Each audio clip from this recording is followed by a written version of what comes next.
जैसे समुद्र को रत्नाकर कहा जाता है। समुद्र को क्या कहते हैं? रत्नाकर, क्योंकि समुद्र अनेकों रत्नों का भंडार है।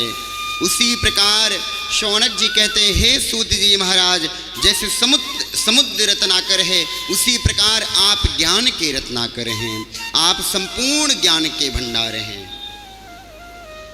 हे सूत जी, हमारे मन को केंद्रित करने वाले, समस्त प्रकार की इंद्रियों को हर्षित करने वाले, कामासक्त से बचाने वाले, ईर्ष्या द्वेष छल से बचाने वाले दिव्य ऐसे पुराण को श्रवण करवाइए, ताकि हमारे जीवन के समस्त कलमश, समस्त पाप नष्ट हो जाएं। शौनक जी ने कहा, हे सूत जी महाराज, सदाचार और विवेक की प्राप्ति कैसे हो, ज्ञान की प्राप्ति कैसे हो? महाराज, यह जो दो नयन हैं, ये जो दो आंखें हैं, इन्हीं को ज्ञान और विवेक की आंखें कहा जाता है। और विवेक और ज्ञान जब जागृत हो जाता है, तभी वैराग्य की प्राप्ति होती है। दो ऐसी इंद्रिय हैं जहां से विकार प्रवेश करता है। वह दो इंद्रिय कौन कौन सी हैं जहां से विकार प्रवेश करता है? एक आंख और एक कान। आंख से देखने पर विकार होता है महाराज। अगर हम उल्टी सीधी कोई चीज देख लें तो विकार पैदा हो जाता है। और आंख से देख करके ही भगवत भक्ति मार्ग भी प्राप्त होता है। उसी प्रकार जो ये श्रवण इंद्रिय है, यह कान है, कान से भी अगर कुछ गलत सुन लें तो विकार पैदा हो जाता है। और महाराज, यही आंख और कान अगर भगवत भक्ति में लगा दें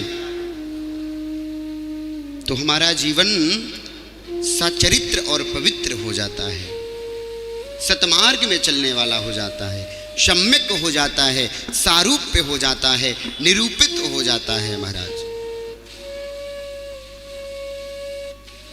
इसलिए आंखों से देखना है तो भगवान सदाशिव के चरणों को देखो। अच्छा, चरणों को देखने के लिए क्यों कहा है? क्योंकि महाराज, हमें इतनी सामर्थ्य नहीं कि भगवान से आंख में आंख मिला सकें, आंख से आंख मिला सकें। इतनी सामर्थ्य हमें नहीं है। जब भी मूर्ति में भगवान का दर्शन करें तो सबसे पहले उनके चरणों का दर्शन करना चाहिए। चरणों से दर्शन करते हुए धीरे धीरे धीरे धीरे संपूर्ण अंगों का दर्शन करते हुए मुखमंडल का दर्शन करना चाहिए। लेकिन हम क्या करते, सबसे पहले आंख से आंख टकराते हैं महाराज। आंख से आंख नहीं लगाना है, आंखों से चरणों को देखना है कि हे प्रभु, आपके यह चरण कमल मेरे मस्तिष्क में पड़ जाएं तो मैं कितना भाग्यशाली हो जाऊंगा। क्योंकि इस जगत में मैं बहुत बड़ा अभागा हूं। क्योंकि जगत में वही आता है महाराज जिनके कुछ पापाचार रूपी कर्म शेष रह गए हैं। क्योंकि जो सत्संग को प्राप्त करके मोक्ष को प्राप्त कर लेता है, उसे उसका कभी आवागमन नहीं होता। पुनरपि जननम पुनरपि मरणम, पुनः ना ही जन्म लेना पड़ता है और ना पुनः उसकी मृत्यु होती है। वह तो भगवान के चरणों में सारूप स्थिति को प्राप्त कर लेता है।